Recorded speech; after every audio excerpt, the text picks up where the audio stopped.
Good morning, everyone. This is Dr. Garrett Cush for another reading of Essence of Success by Earl Nightingale. Today we are reading Nurture Your Ability to Laugh. I have found it a good rule of thumb to be slightly suspicious of anyone who takes himself too seriously. There's usually something fishy there someplace. One of the enriching blessings of growing older all the time is that it is a way of improving one's sense of humor, or at least it should. The person without a good sense of humor is a person to avoid as though he were a known carrier of the plague.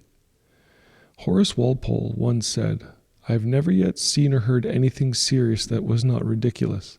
And Samuel Butler said, "The one serious conviction that a man should have is that nothing is to be taken seriously.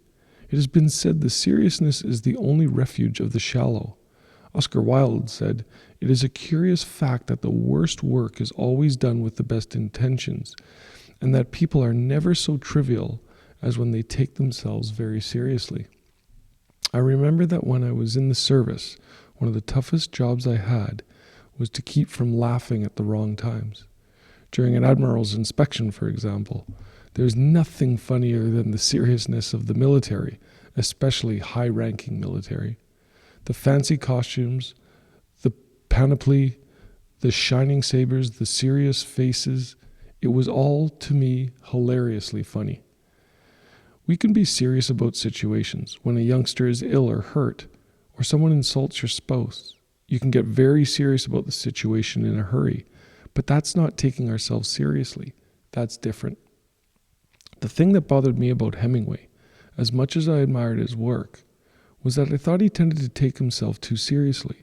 He didn't seem to be able to laugh at himself, and I think he suffered from this flaw in his character. I have found it a good rule of thumb to be slightly suspicious of anyone who takes himself too seriously. There's usually something fishy there someplace. I think this is why we love children so much. Life is a game to them. They will do their best at whatever work is given them, but they never seem to lose their ebullient sense of humor. There is always a sparkle of humor in their eyes.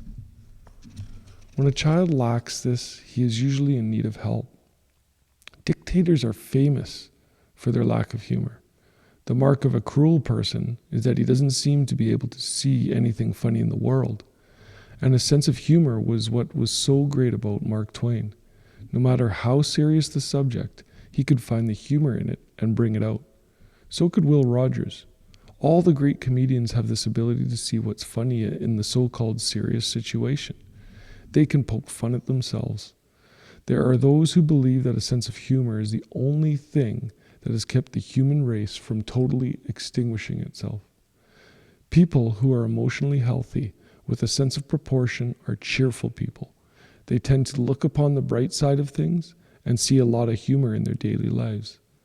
They're not Pollyannas. They know what's going on and that a lot of it's not all that funny, but they don't permit the dark side of things to dominate their lives.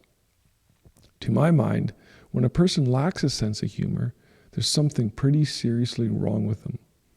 Samuel Butler said, "A sense of humor keen enough to show a man his own absurdities, as well as those of other people, will keep a man from the commission of all sins, or nearly all, save those that are worth committing." It took a sense of humor to write that, and only people with blank spaces where their senses of humor should be will find it offensive. There's something so healthy about laughter, especially when it's directed at ourselves. This form of humor was what made Jack Benny and Bob Hope such durable and successful comedians, along with many others, going clear back to Charlie Chaplin.